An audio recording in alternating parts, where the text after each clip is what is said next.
I was ready to divorce my wife until I overheard what she told her friends about me. There's a specific kind of silence that fills a home when love is dying.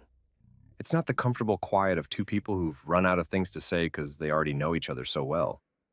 It's not the peaceful hush of a Sunday morning spent reading separate sections of the newspaper in companionable stillness. No, this silence is different. It's thick, suffocating.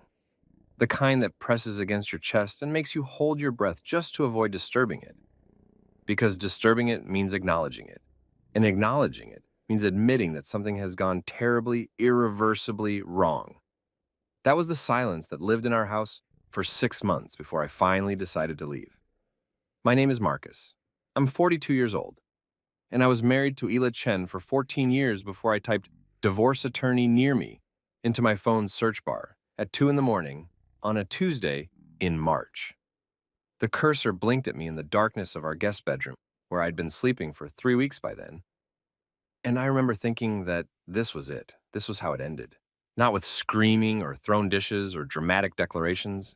Just me, alone in a room that smelled faintly of lavender potpourri that Isla had placed on the dresser years ago, Googling lawyers, while my wife slept 20 feet away in what used to be our bedroom. If you've ever felt like a ghost in your own life, you know what I'm talking about. That sensation of walking through rooms you used to fill with presence and realizing that no one would notice if you simply stopped existing there. And that's what the 6 months after I lost my job felt like. I was a senior project manager at a mid-sized tech firm in Seattle. Decent salary, good benefits, the kind of job that allowed us to buy a 3-bedroom house in Ballard with a view of the Sound if you stood on your toes in the upstairs bathroom. The kind of job that made me feel like I was doing something right, like I was building something, providing something, being something. And then, in the span of a 15-minute meeting with HR, I wasn't. Market conditions, they said. Restructuring, they explained. It's not personal, they assured me, as if there was any way to make being erased from an organization you'd given 8 years of your life to feel impersonal. They gave me a severance package and a cardboard box for my desk items. And I walked out of that building on a gray February afternoon feeling like I'd been surgically removed from my own identity. I told Ela that evening. We were in the kitchen, her chopping vegetables for a stir-fry, me standing in the doorway with my cardboard box still in my hands like some cliche from a movie about corporate casualties. They let me go, I said. Her knife stopped mid-chop. She turned to look at me, her dark eyes scanning my face for, what? Signs of devastation? Anger? I'm not sure what she was looking for, but whatever she saw made her set the knife down carefully, wipe her hands on a towel, and cross the kitchen to hug me. "Oh, Marcus," she whispered into my shoulder. "I'm so sorry." I remember that hug, how her hair smelled like the jasmine shampoo she'd used since we first started dating. How her arms felt strong and certain around me. How, for just a moment, I felt like maybe we'd be okay, because we were we, and we had always figured things out before. But that moment passed quickly, and what replaced it was something I didn't recognize until much later. The first crack in the foundation. "We'll figure it out," she said, pulling back to look at me. "You'll find something better. This might even be a blessing in disguise." A blessing in disguise. That phrase would echo in my head for months afterward when growing more bitter each time. Because I didn't find something better. I didn't find anything at all. The job market in tech had contracted just enough that dozens of people with my exact qualifications were all competing for the same handful of positions. I sent out applications every day. I networked. I reached out to former colleagues. I optimized my LinkedIn profile and practiced interview responses and did everything the career counselor from the unemployment office told me to do. And I got nowhere. 1 month passed, then 2, then 3. The severance money dwindled. I started calculating how long our savings would last. Ela was a physical therapist at a clinic downtown, and her salary was solid. But it wasn't enough to cover both the mortgage and all our other expenses indefinitely. We'd always been a 2-income household. We'd built our life on the assumption that we'd both keep working, both keep contributing, both keep pulling our weight. Now I was dead weight, and I could feel it in every interaction we had. "Did you hear back from that startup you interviewed with?" she'd ask over dinner, her tone carefully neutral, like she was trying not to pressure me, but also desperately needed good news. "Not yet," I'd say, even though I knew "not yet" was code for They went with someone else and haven't bothered to send the rejection email. Okay, she'd respond. And then there would be that silence again, that terrible assessing silence that made me feel like I was being weighed and measured and found wanting. I stopped going to the gym because we'd canceled the membership to save money. I stopped meeting friends for drinks because I couldn't afford to split the tab. I stopped doing a lot of things, actually, including most of the things that had made me feel like myself. Instead, I spent my days in a kind of purgatory. I'd wake up after Isla left for work, make coffee, sit at the desk in what we called the office, but was really just a converted spare bedroom, and send out applications until my eyes glazed over. Then I'd scroll through job listings I'd already seen. Then I'd refresh my email. Then I'd check LinkedIn. Then I'd spiral into reading articles about the changing job market and automation and age discrimination and wonder if, at 42, I was already obsolete. By the time Isla got home around 6:30, I'd have dinner started because what else did I have to do? And I'd try to act like I'd had a productive day. But she could see through it. I know she could. I could see her seeing through it, which somehow made it worse.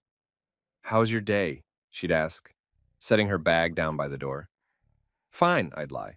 "Sent out some applications, had a phone screen."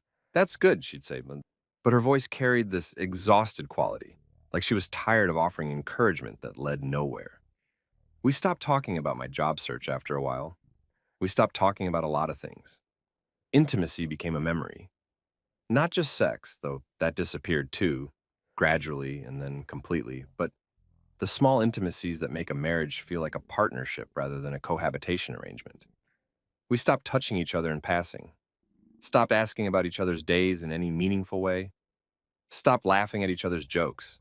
I'd see her in the morning before she left for work, her face already set in the professional mask she wore for patients, and I'd think, "I don't know who you are anymore." Worse, I'd think, "I don't know who I am anymore." That's the thing about losing your job when your identity is wrapped up in what you do. I wasn't just unemployed, I was untethered. I was a project manager who didn't manage projects, a provider who didn't provide, a husband who was failing at the one thing I'd always thought I'd be able to do: take care of my family. We didn't have kids. Ayla and I had talked about it early in our marriage, but we'd always found reasons to wait. She wanted to establish her career. I wanted us to be more financially secure. We wanted to travel more first. There was always something, some reason to postpone, and eventually the conversation just stopped happening. Now I was grateful we'd waited, because at least we didn't have children watching their father dissolve into irrelevance. But that gratitude came with its own poison. The knowledge that if we did divorce, it would be clean. No custody battles, no child support calculations, no little faces we'd have to explain things to. Just the house to sell, the assets to divide, and two people walking away from 14 years like it had been a lengthy but ultimately concluded experiment. I started thinking about divorce seriously sometime around the 4-month mark of unemployment. Not because of any single incident, not because we fought. We barely fought at all, actually, which in hindsight was part of the problem. No, I started thinking about divorce because I could feel us becoming strangers, and I didn't know how to stop it.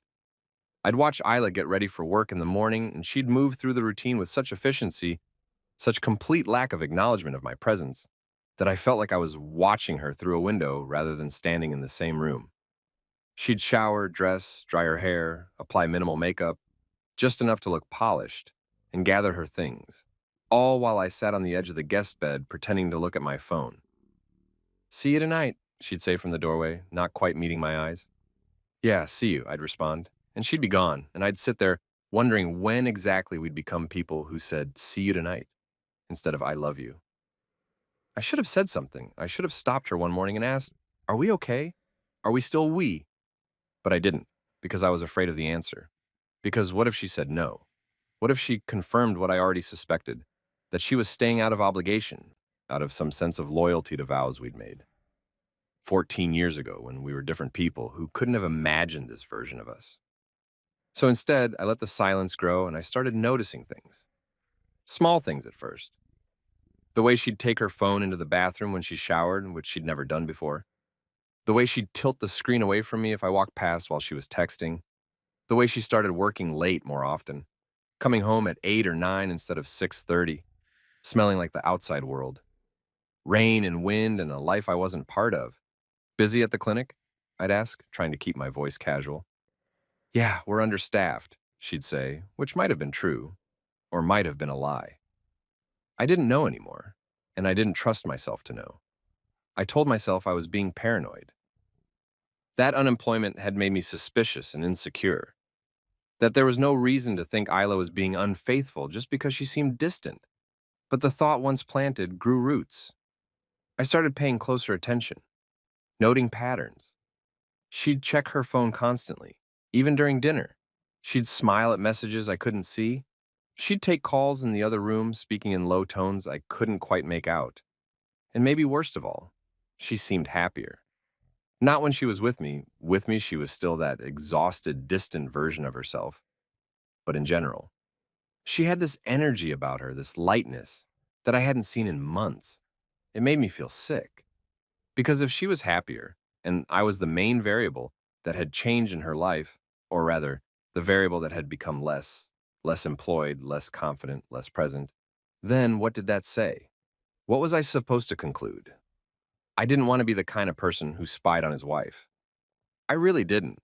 But desperation makes you do things you never thought you'd do. So one day, after she left for work, I went into our bedroom, her bedroom, really, since I'd been exiled to the guest room. And I looked around. I didn't even know what I was looking for. Evidence? Proof? Some concrete thing I could point to and say, this is why everything feels wrong? Her nightstand held a book about trauma recovery and physical therapy techniques. Her dresser was neat, organized, completely ordinary. Her closet showed no signs of secret date outfits or hidden lingerie. I felt like an intruder in what had once been my own space, and I felt pathetic for being there at all. But then I saw her journal. Hila had kept a journal for as long as I'd known her. Nothing dramatic or daily diary-ish, just occasional entries when she needed to process things. She'd told me about it early in our relationship, back when we were still learning each other's rhythms and secrets, and she'd even read me a few entries once. Sweet things about trips we'd taken, thoughts about her career goals. The journal was on her nightstand, a leather-bound notebook with a ribbon bookmark, and I knew that reading it would be a violation, that whatever trust we had left would evaporate the moment I opened that cover. But I picked it up anyway, my hands shaking slightly, and I told myself, I just checked the most recent entry, just to see, just to know. I opened to the marked page and started reading. The entry was dated 3 days ago. I don't know how much longer I can do this. Every day feels like pretending, like I'm playing the role of a supportive wife when really I just feel empty. Marcus won't even look at me anymore. He won't talk to me.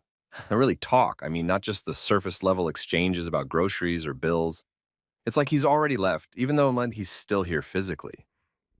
And I'm trying so hard to be patient, to give him space to figure things out, but I'm drowning too. I'm drowning in this silence we've created, and I don't know how to break it without breaking everything else. I stopped reading, my hands were shaking harder now, and I felt like I was going to be sick.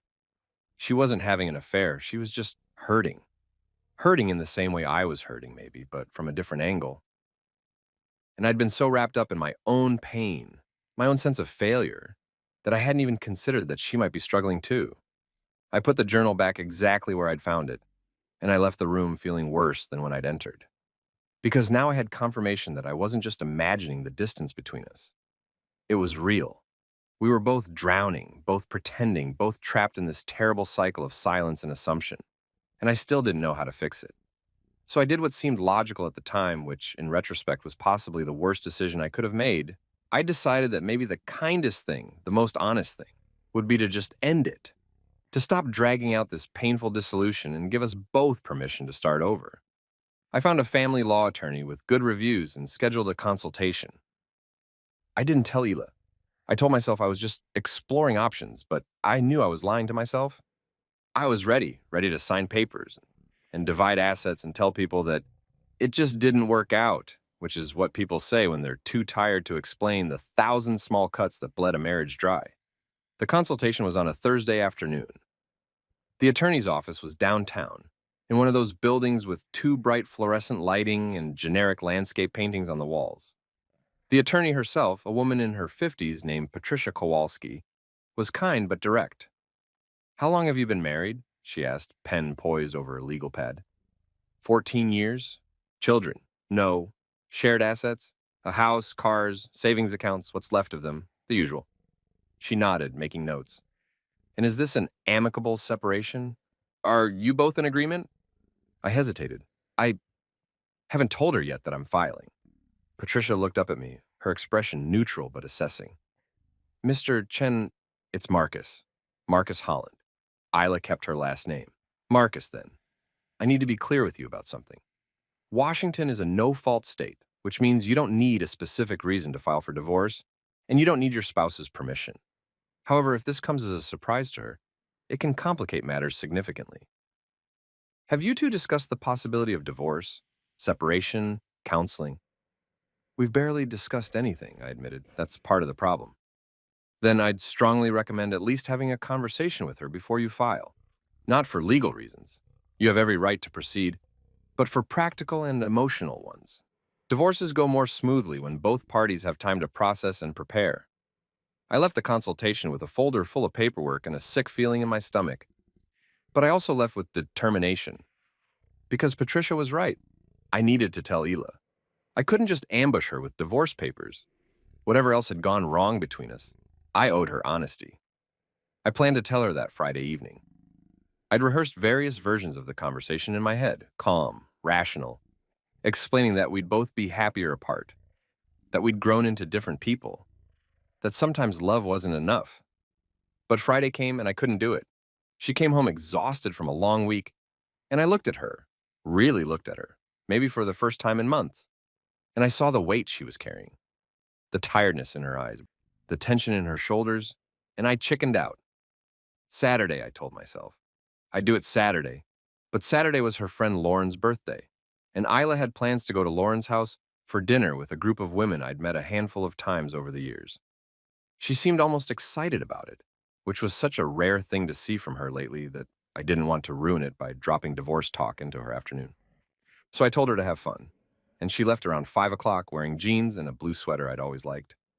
And I was left alone in our too-quiet house with my coward's guilt. I spent the evening the way I'd spent most evenings lately. Cooking something simple, pasta with store-bought sauce, eating while watching YouTube videos I wouldn't remember 5 minutes later, cleaning up, and then retreating to the guest bedroom with my laptop. Around 10 o'clock, my phone buzzed with a text from Hila. Staying a bit later, don't wait up. Short, functional. The kind of message you send to a roommate, not a spouse. I texted back, okay, have fun. And then I lay there in the guest bed, staring at the ceiling, thinking about how I'd tell her the next day. Sunday morning, maybe, or Sunday afternoon. Definitely Sunday. I must have dozed off around 11 because the next thing I was aware of was the sound of the front door opening and closing. I glanced at my phone. 12:47 a.m., I heard Isla's footsteps moving through the house, slightly uneven, like maybe she'd had a couple of glasses of wine. I heard her go to the kitchen, heard the tap run, heard the familiar sounds of her nighttime routine filtering through the walls. And then I heard voices, plural. I sat up confused. Had she brought someone home? But I'd only heard the front door open once, and I would have heard multiple sets of footsteps, multiple voices saying goodnight. The sound was coming from the living room. Isla's voice, and at least two others, female voices. And then I realized she'd started a video call. The walls in our house weren't thick, and the guest bedroom shared a wall with the living room. If I stayed quiet, I could hear her clearly. I should have put in headphones, should have turned on music or gone to the bathroom or done anything other than what I did, which was sit there in the dark and listen, because what I heard changed everything. I just needed to vent, Isla was saying, her voice thick with emotion I hadn't heard from her in months. Sorry for calling so late. Don't apologize, another voice said. Lauren, I recognized. That's what we're here for. What happened? Nothing happened. That's the problem. Isla's voice cracked slightly. It's been 6 months of nothing happening. 6 months of watching him disappear piece by piece, and I don't know how to stop it. There was a pause. Then a third voice, Jenna maybe, said gently, You're talking about Marcus? Of course I'm talking about Marcus, Isla said, and I could hear her crying now, soft but unmistakable. I'm watching my husband vanish right in front of me, and I don't know what to do. He won't let me in. He barely speaks to me. He looks at me like I'm the enemy, and I don't know what I did wrong. My chest tightened. I felt like I was eavesdropping on something sacred and terrible, and you didn't do anything wrong, Lauren said firmly. He lost his job, Ela. That's traumatic. He's probably depressed. I know that, Isla said, her voice raw. I know that. But what am I supposed to do? I've tried everything. I've tried giving him space. I've tried asking him how he's feeling. I've tried pretending everything's normal so he doesn't feel pressured. Nothing works. He just retreats further. Have you suggested therapy? Jenna asked. He won't go. I brought it up once, and he looked at me like I'd suggested he admit himself to an institution. And I get it. I understand that men, especially men like Marcus, have this whole thing about mental health being a weakness. But watching him suffer without help is killing me. Is he looking for work? Lauren asked. Every day, Isla said. He sends out applications, he networks, he does everything right, and nothing is working, and I can see it breaking him. I can see him looking at himself like he's worthless, like because he doesn't have a job, and he's not a person anymore. Like, and I want to shake him and tell him that I don't care about the money, that I don't care about the job, and that I just want him back. But he won't believe me. I was frozen in the guest bed, my heart pounding so hard I was sure it would give me away. Do you think he knows how you feel? Jenna asked quietly. There was a long silence. Then Isla said, in a voice so small one almost didn't hear it, I don't think so. I think he thinks I'm judging him, or that I'm disappointed in him. And maybe at first I was frustrated. Not disappointed, just frustrated, because we were supposed to be partners, you know? We were supposed to figure things out together. But he shut me out so completely that I couldn't even try to help. And now what? Lauren prompted. Now I think he's given up on us, Isla whispered. He moved into the guest room. He barely looks at me. He answers in monosyllables. It's like living with a ghost who resents me for being alive. She was sobbing openly now, and I could hear her friends murmuring comfort, but I couldn't focus on their words because my mind was reeling. She thought I had given up on us? I love him, Isla said, her voice breaking. I love him so much it physically hurts. I love the man he was, and I love the man he could be again if he'd just let himself believe he's worth something. But I'm exhausted, and I'm lonely, and I don't know how much longer I can keep trying to reach someone who doesn't want to be reached. Have you thought about what comes next? Jenna asked carefully. If things don't change? Another pause. Then, I've thought about it, about separation, about whether staying is hurting us both more than leaving would. But I can't do it. I can't walk away. Not yet. Not when I know he's drowning and just needs someone to believe in him. But what if he never lets you? Lauren asked. What if he stays like this? Then I guess I'll have my answer, Isla said quietly. I'll know that whatever we had, whatever we built, wasn't strong enough to survive the... But I need to know I tried everything first. I need to know that if we end, it's not because I gave up. God, Ela, Jenna said. You're stronger than I would be. I'm not strong, Ela said. I'm terrified. I'm terrified that one day I'll wake up and realize we waited too long, that we let the silence kill us. I'm terrified that he's already decided I'm not worth fighting for. And I'm terrified that I'm going to lose the only man I've ever loved because he won't let me love him. The conversation continued, but I couldn't hear it anymore, over the roaring in my ears. I sat in the dark guest bedroom, my wife's words echoing in my head, and I felt like the biggest fool who'd ever lived. Because she'd just described, in painful detail, exactly how I'd been feeling. The fear, the loneliness, the sense that we were losing each other. But from her perspective. From the other side of the wall I'd built between us. I'd thought she was disappointed in me, resentful, distant by choice. But she was distant because I'd pushed her away. She was exhausted because she'd been trying to reach me while I retreated. She was lonely because I decided somewhere along the way that I was protecting her from my failure by not burdening her with it. I'd been so consumed by my own pain that I hadn't seen hers, and I'd been planning to serve her with divorce papers. I'd been planning to walk away from someone who loved me so much it physically hurts. The realization hit me like a physical blow. I felt nauseous, ashamed, horrified at myself. I heard her end the call, heard on her moving around the living room, and then heard her footsteps in the hallway. They paused outside the guest bedroom door. I held my breath, wondering if she'd knock, if she'd come in. If this would be the moment when everything finally broke open. But after a few seconds, she moved on, and I heard the master bedroom door close softly. I lay back down, but there was no possibility of sleep. My mind was racing, replaying everything, the past 6 months, the past 14 years, every moment of silence and assumption and failure to communicate. I'd been ready to throw away my marriage because I'd assumed I knew what Isla was thinking, what she was feeling, what she wanted, and I'd been completely catastrophically wrong. The next morning, Sunday morning, the day I'd planned to tell her I wanted a divorce, I woke up with a clarity I hadn't felt in months. I couldn't undo the past 6 months. I couldn't take back the distance, or the silence, or the pain. But I could stop making things worse. I could stop assuming. I could stop retreating. I could start fighting for us. I found her in the kitchen, making coffee, still in her pajamas. Her eyes were slightly red, and I wondered how much sleep she'd gotten. Probably not much more than me.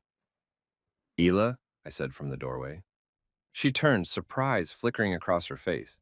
We hadn't had a real conversation in weeks, hadn't sought each other out. This break in pattern seemed to startle her. "Yeah," she said carefully. "Can we talk?" Something shifted in her expression, hope, maybe mixed with wariness. "Okay." We sat at the kitchen table, the same table where we'd had hundreds of meals and conversations over the years. And for a moment, neither of us spoke. Then I said, "I've been a terrible husband." She started to protest, but I held up my hand. "Let me finish. Please. I've been terrible because I shut you out, because I decided that my failure was something I had to carry alone, and in doing that, I made you feel like I didn't need you, like I didn't want you. And that wasn't true. It was never true." Her eyes were wide, fixed on me with an intensity I hadn't seen in months. "I lost my job," I continued, my voice rough, "and somewhere along the way I lost myself too. I let what I do become who I am, and when I didn't have that anymore, I didn't know how to be anything, especially not a husband. Especially not your husband, because you deserve someone who has their life together. And I felt like I was failing at everything. Marcus, I heard you last night," I said quickly, before I could lose my nerve. "On the video call with Lauren and Jenna. I wasn't trying to eavesdrop, but I heard you. And I heard what you said about us, about me, and I need you to know something." I took a shaky breath. "I was planning to ask for a divorce," I said. "I had a consultation with an attorney. I was going to tell you yesterday, but I chickened out, and then I heard you last night, and I realized I'd been about to make the biggest mistake of my life." Isla's face went pale. "What?" "I thought you wanted out," I said. "I thought you were staying out of obligation. I thought I was doing you a favor by letting you go, but I was wrong, and I'm sorry. I'm so, so sorry." She was crying now, tears streaming down her face, and I reached across the table to take her hands. She didn't pull away. "I love you," I said, and my own voice was breaking. "I love you, and I've been treating you like the enemy when you're the only person I've ever wanted on my side, and I don't know how to fix what I broke, but I want to try. If you'll let me, if it's not too late." For a long moment, she just looked at me, tears falling, and I braced myself for her to say it was too late, that I'd hurt her too badly, that she was done trying. But then she squeezed my hands and said, "It's not too late. God, Marcus, it's not too late." And then we were both crying, both holding on to each other's hands like lifelines, both finally being honest. "I didn't know what to do," she said through tears. "I didn't know how to help you without making things worse. You seemed so angry all the time, or so sad, and I didn't know if you wanted space or comfort or what, and I was trying so hard to be supportive without being pushy, and I think I just ended up being distant instead." "You weren't distant," I said. "I was. I pushed you away because I was ashamed, because I felt like I wasn't enough anymore." "You've always been enough," she said fiercely, "with or without a job, with or without money. You're enough, Marcus. You're everything." We talked for 2 hours that morning, really talked, maybe for the first time in half a year. We said things we should have said months ago. We admitted fears and resentments and pain we'd been carrying silently. We cried and apologized and started, slowly, to rebuild the bridge between us. It wasn't a magic fix. That conversation didn't suddenly make everything perfect, but it was a beginning. The weeks that followed were hard in different ways. I made an appointment with a therapist, something I'd been resistant to because of exactly the toxic masculinity bullshit Ela had described to her friends. But I went, and I started unpacking the way I'd tied my self-worth to my career, the depression I'd been sliding into, the fear that had been driving all my worst decisions. Isla and I started couples counseling too. We needed help navigating the damage we'd done, and we needed tools for communicating better. Our counselor, a woman named Dr. Sarah Chen, no relation to Isla, though they joked about it, was patient and insightful. You're both grieving, she told us in one of our early sessions. You're grieving the life you thought you'd have, the stability you thought you'd built, and you've been grieving separately, which made you feel alone even though you were together. She was right. We'd been in parallel pain, close enough to touch, but somehow unable to reach each other. But slowly, with work, we started reaching. I stopped sleeping in the guest room. That was Ila's idea, actually, about 3 weeks after our kitchen table conversation. She stood in the doorway of the guest room while I was getting ready for bed and said, I want you back in our room. If you want to be there. I want to be there, I said immediately. That first night back in our bed was strange. We lay there in the dark, not touching at first, both of us hyper aware of the space between us. But then Ela reached out and took my hand, and I squeezed back. And it felt like something essential clicking back into place. We started small, holding hands while watching TV, cooking dinner together, asking each other real questions and giving real answers instead of the surface level exchanges we've been trading. How is therapy? She'd ask. Hard, I'd say. We talked about shame today, about how I've been carrying this belief that I'm only valuable if I'm productive. What did your therapist say? That it's a lie, that my value isn't conditional, that even if I never worked another day in my life, I'd still be a person worth loving. She's right, Ela would say, squeezing my hand. She's absolutely right. And slowly, so slowly, I started believing it. I kept looking for work, but with less desperation. I expanded my search beyond project management, started considering adjacent fields, even took on some freelance consulting gigs that paid barely anything but gave me something to do, something to contribute. And somewhere around the 2 month mark after our kitchen table conversation, something shifted.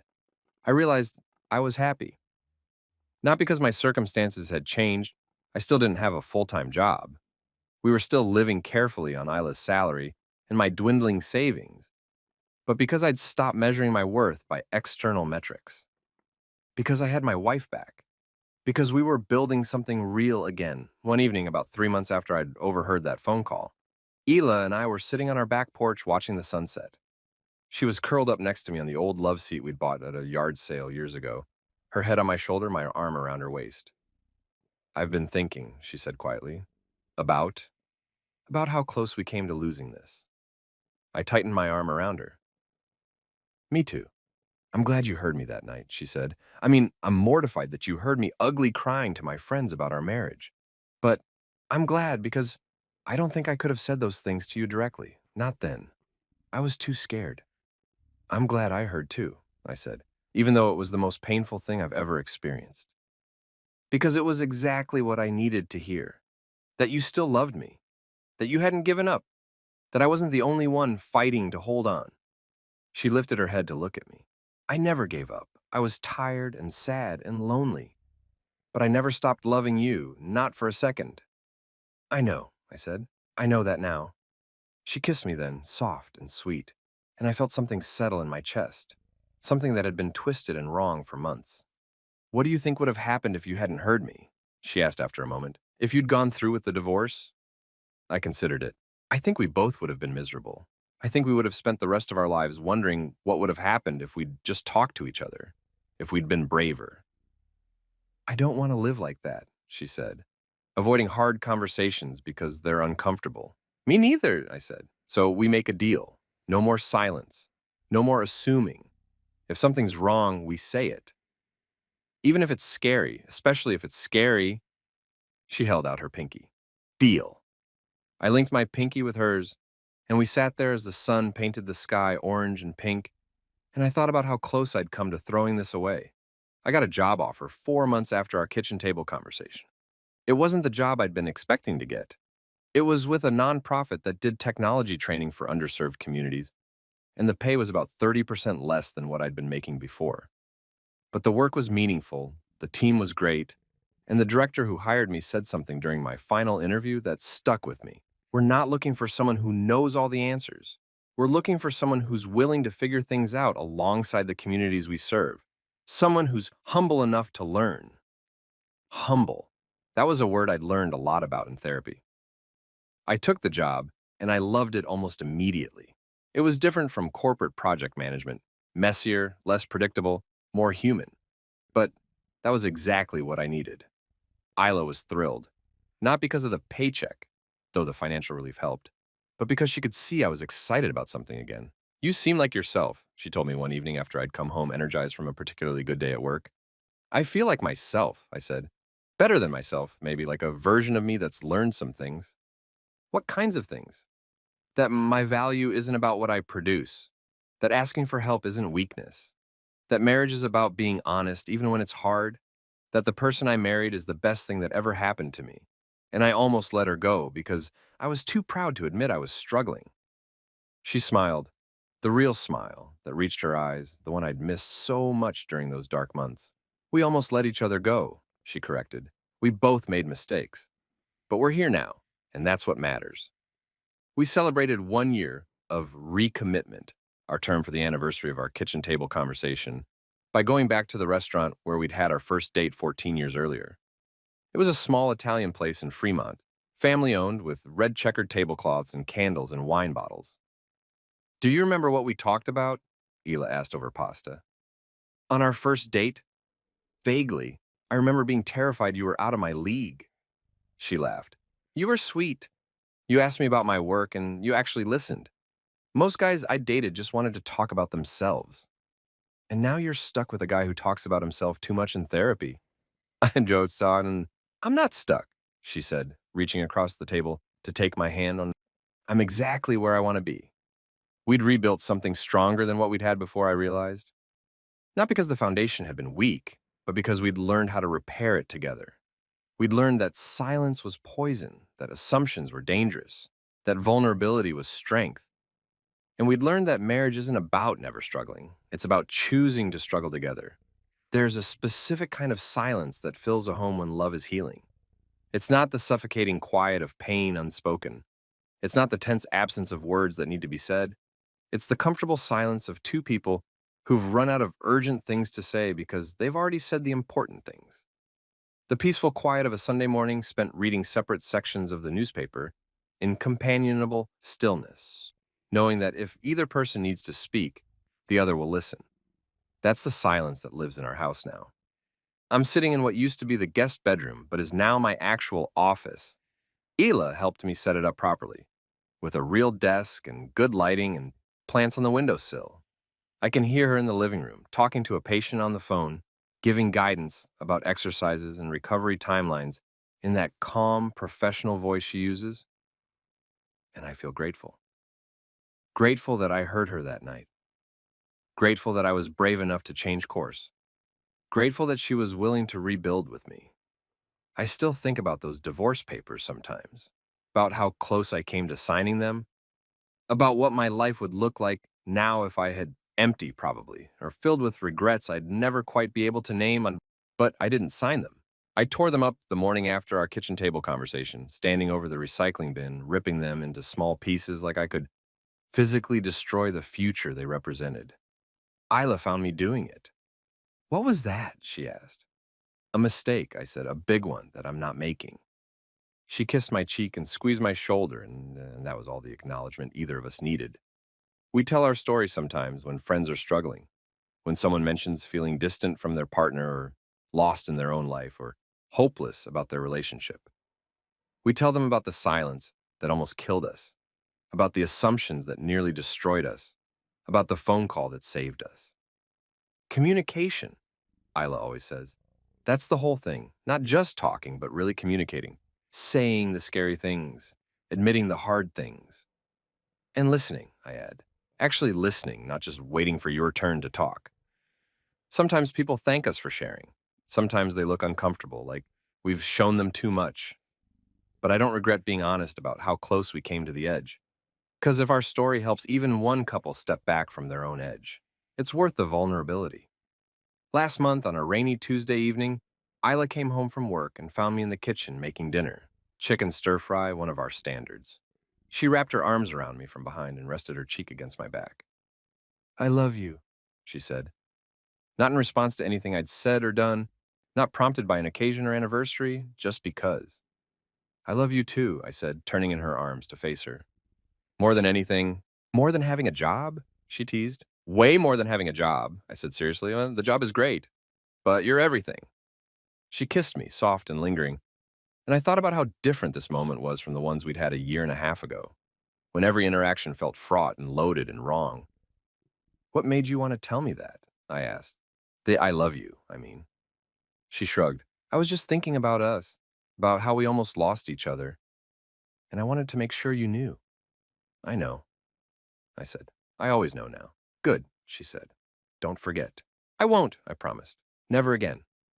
And I meant it. If you've ever felt like a ghost in your own life, I hope you know you're not alone. I hope you know that the silence isn't permanent, that the distance can be crossed, that the assumptions can be challenged. I hope you know that sometimes the scariest thing, being honest about pain, about failure, about fear, is also the most necessary thing. I hope you find the courage I almost didn't have to speak, to listen, to stay, to fight. Because marriage isn't about being perfect. It's not about never struggling, or never doubting, or never making mistakes.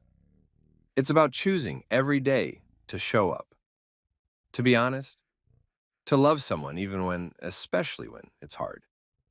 Isla and I aren't perfect. We still have hard days, we still disagree, we still have to work at this, at us, at keeping the lines of communication open. But we're committed to each other, to the work, to the belief that what we have is worth fighting for.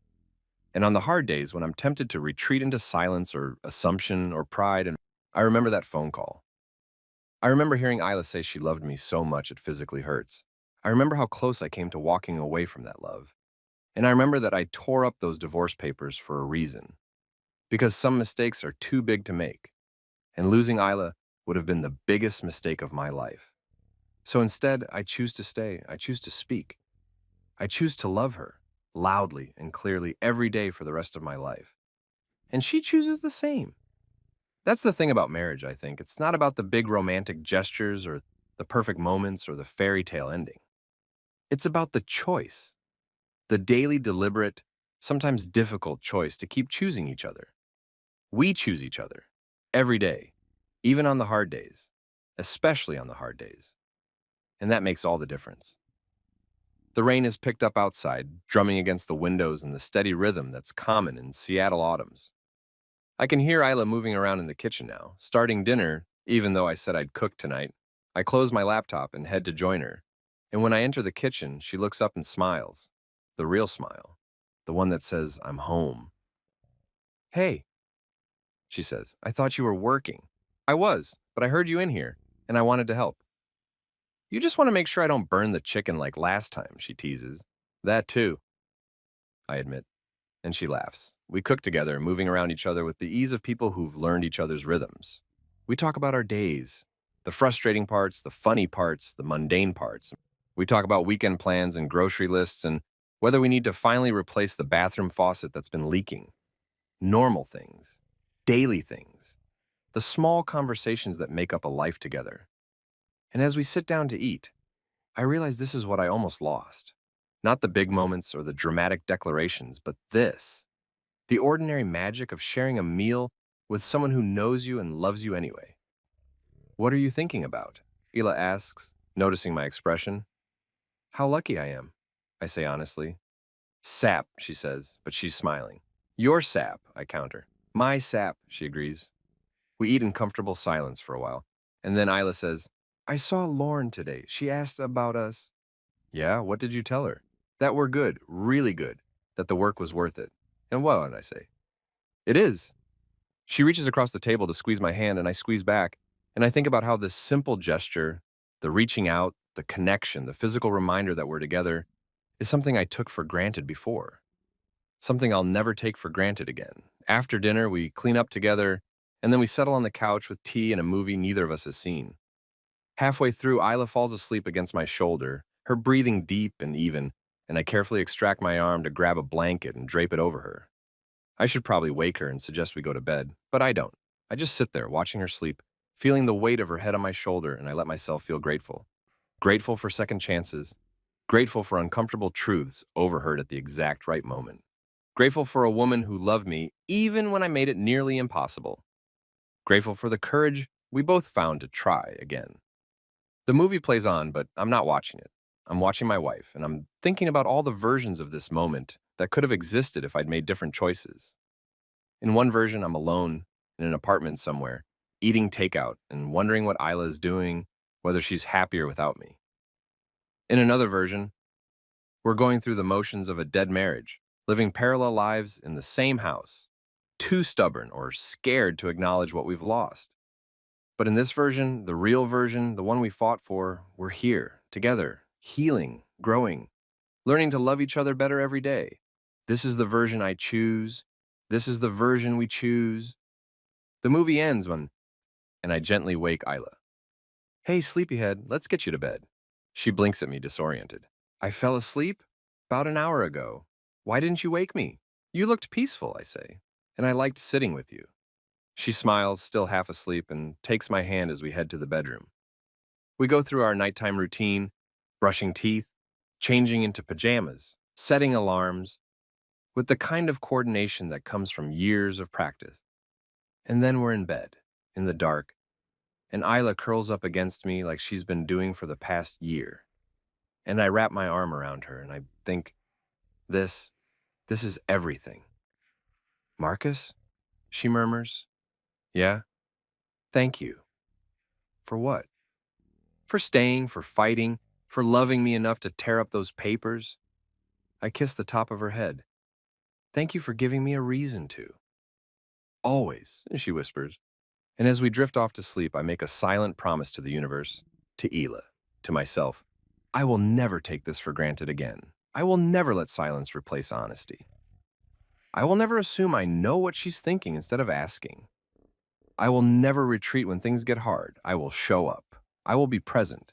I will love her out loud every day for the rest of my life. Because that's what marriage is. Not the absence of struggle, but the presence of commitment. Not the lack of problems, but the willingness to face them together. Not perfection, just persistence and love. So much love. 1 year later, I'm standing in our kitchen on a Sunday morning, making pancakes while Isla sits at the table, reading something on her tablet. Sun streams through the windows, catching the dust motes floating in the air, and the whole scene is so simple and beautiful that I have to pause and just take it in. What? Isla asks, noticing my stare. Nothing, I say. Just this, us. How good it is. She sets down her tablet and comes over to wrap her arms around me from behind. It is good, isn't it? The best, I say. We've been in a good place for a while now, more than a year since our kitchen table conversation, more than a year since I tore up those divorce papers, and every day has been a choice to keep building, keep communicating, keep loving each other better than we did the day before. It hasn't been perfect. We've had arguments and frustrations and moments when the old patterns threaten to resurface. But we've also had tools now. Therapy, communication techniques, a shared commitment to honesty that help us navigate the rough patches without falling back into silence. My job at the nonprofit has been incredible. I was promoted to director of programs last month, which came with a modest raise and a lot more responsibility, but more importantly, I wake up excited to go to work most days, which is something I'd never experienced in corporate life. Isla's practice has been thriving. She took on a more senior role at her clinic, mentoring younger therapists and developing new treatment protocols. I can see how much she loves it, how fulfilled she is by the work. And we've started talking about kids again. Not urgently, not with pressure, just exploring the possibility, opening that conversation back up after years of letting it lie dormant. I think we'd be good parents, Isla said a few weeks ago, lying in bed after a particularly nice dinner with friends who'd brought their toddler along. I think we've learned enough about communication and partnership that we could actually handle it. You think? I asked. I think, she said, if you want to. I want to, I said. Not right away, but someday soon. Yeah. She'd smiled at me in the dark, and I'd seen the future there. Not the perfect Pinterest-worthy version, but the real one. The messy, beautiful, hard, wonderful reality of building a life together.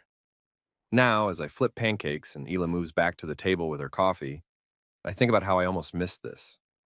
How I was hours, maybe minutes, away from setting into motion a series of events that would have destroyed the best thing in my life. And I think about that night, the night I overheard her on the phone, and how it felt like the universe intervening. giving me information I needed, showing me the truth I'd been too scared to see. You know what I realized? I say, plating the pancakes and bringing them to the table. What's that? Isla asks, accepting her plate with a smile. That the worst night of my life was also the best night of my life. She knows immediately what I'm talking about. When you heard me crying to Lauren and Jenna, yeah, it was awful.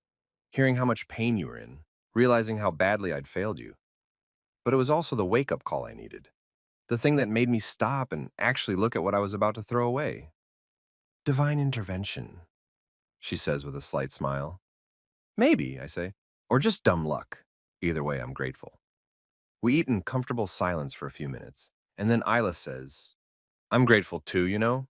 For you, for us, for the fact that we were both willing to do the work even when it was hard. We're pretty great, aren't we? I joke. The greatest, she agrees. And as we sit there in our sunny kitchen, eating pancakes on a random Sunday morning, I realize this is what happiness looks like. Not the big moments or the grand gestures, but this, the simple pleasure of breakfast with someone you love. Someone who's seen you at your worst and chose to stay. Someone who fought for you when you'd stopped fighting for yourself. Someone who loves you not in spite of your flaws, but because of your whole, complicated, beautiful self. That's the real fairy tale, I think. Not the prince and princess riding off into the sunset, but the couple who stumble through the dark forest together, who get lost and scared and angry, and who choose, every day, to keep walking side by side.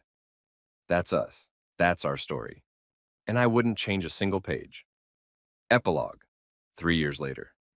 Our daughter Maya is 18 months old and currently covered in spaghetti sauce, banging her sippy cup on her high chair tray like it's a drum.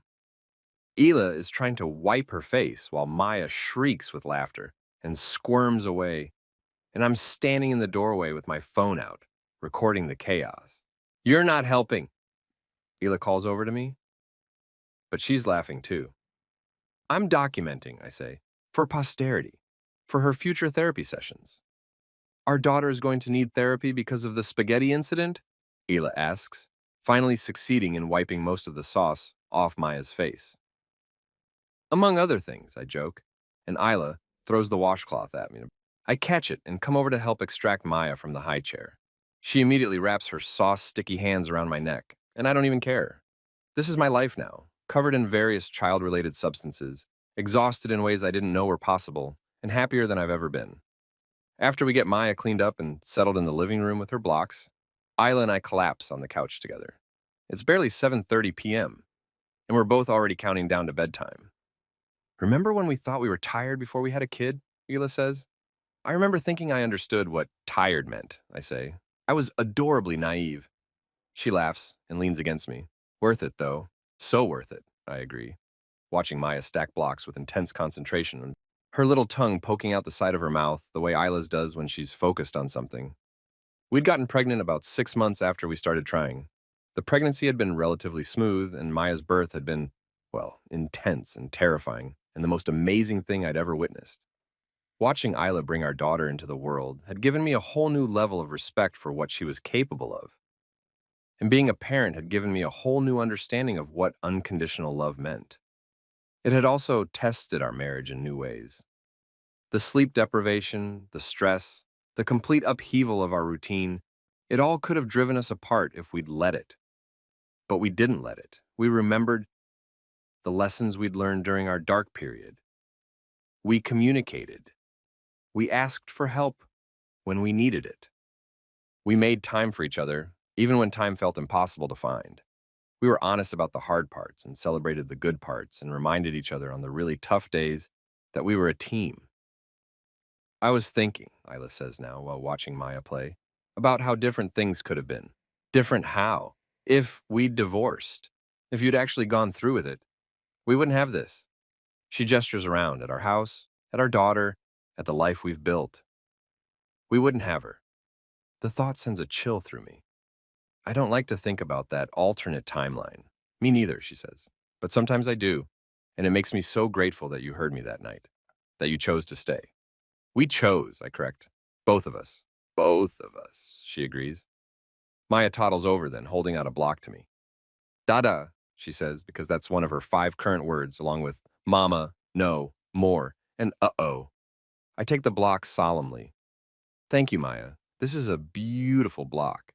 She beams at me and toddles away to get another one, and Hila says quietly, You're a good dad. You're a good mom, I counter. We're pretty good at this whole family thing, she says. And we are. Not perfect, we mess up plenty, we're learning as we go, we're exhausted all the time, but we're good, we're solid, we're together.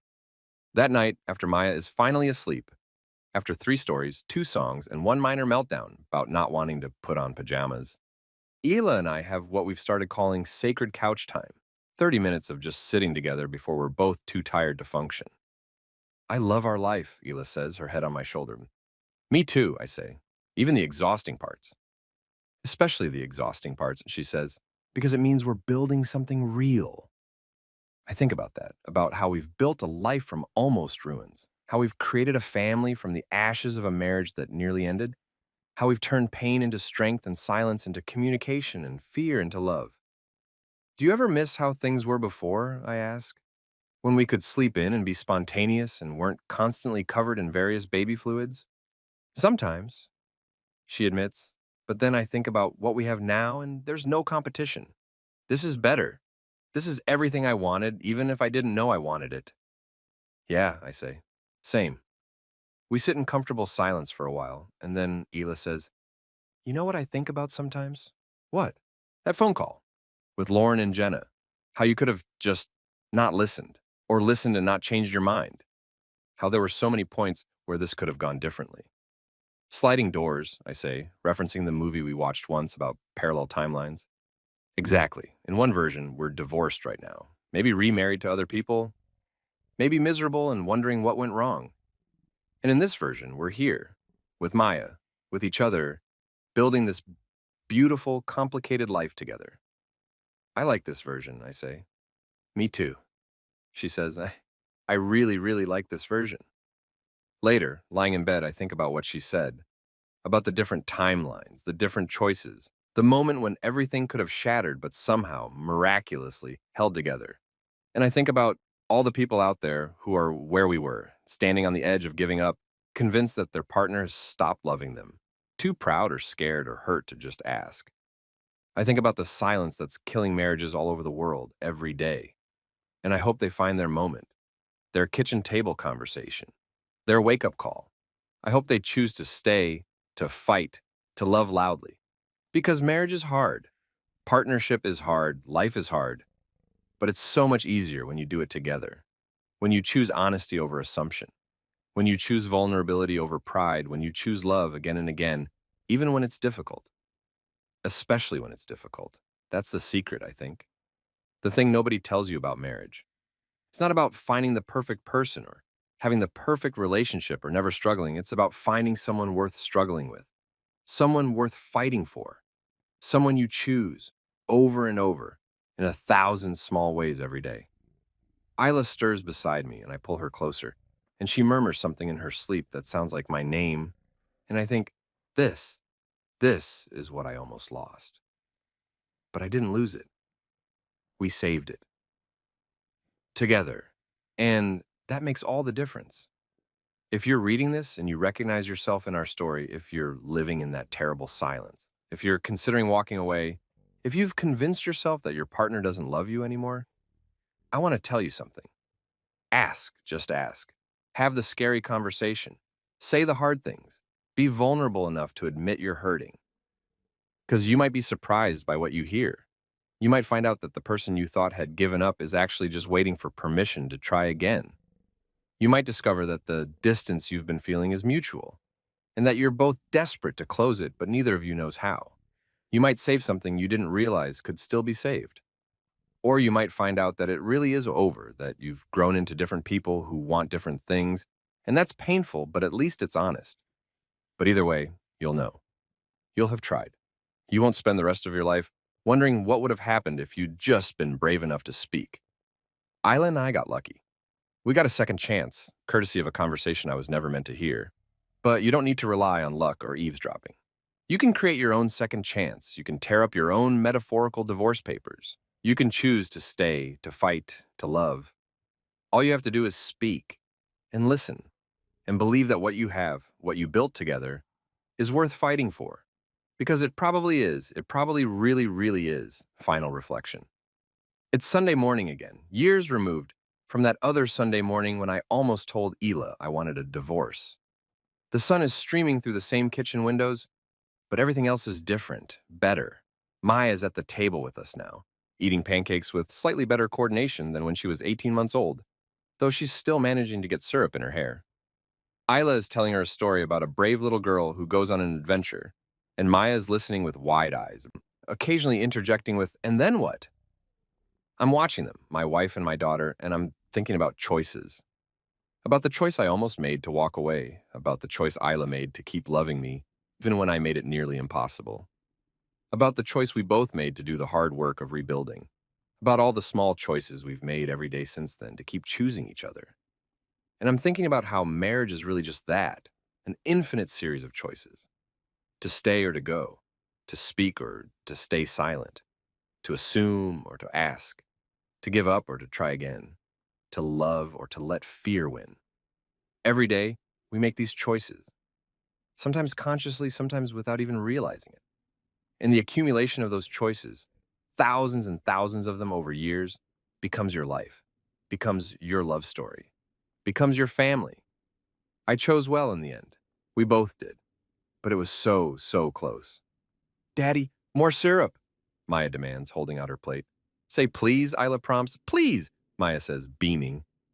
I pour more syrup, and Isla catches my eye over our daughter's head, and she smiles at me with so much love and warmth that I feel it in my chest. "I love you," I mouth. "I love you," she mouths back. And Maya, oblivious to our exchange, goes back to demolishing her pancakes with the enthusiasm that only a small child can muster for breakfast foods. This is it. This is the life I almost lost. The family I almost never had. The love I almost threw away. And I'm grateful, so grateful, that I was in the right place at the right time to overhear the truth I needed to hear. That Ela loved me, that she hadn't given up, that we were worth fighting for. That's the real story, I think. Not that I was ready to divorce my wife, but that I heard what she really felt and chose to fight instead. That we both chose to fight. And we won. Not against each other, but against the silence and the fear and the pride that almost destroyed us. We won our marriage back. And that victory, quiet and private and unwitnessed by anyone but us, is the most important thing I've ever done. The best choice I've ever made. The greatest love story I'll ever live. So if you're out there, standing where I stood, contemplating walking away, stop, listen, ask, fight. Because the person you're about to leave might be waiting for the exact same thing you are. Permission to try again. Hope that it's not too late. Proof that you still care. And if you give them that, if you're brave enough to be vulnerable and honest and scared together, you might just save something beautiful. Something worth saving. Something that, years from now, you'll look back on and think, thank God we chose each other. Thank God we stayed. Thank God for second chances and scary conversations and the courage to try again. Thank God for love. The messy, imperfect, hard-won kind. The kind that saves you when you're drowning. The kind that rebuilds what's broken. The kind that says, I choose you, even when it's difficult, especially when it's difficult. That's the kind of love worth having. That's the kind of love worth fighting for. And that's the kind of love I have with Ela. Still, always, forever.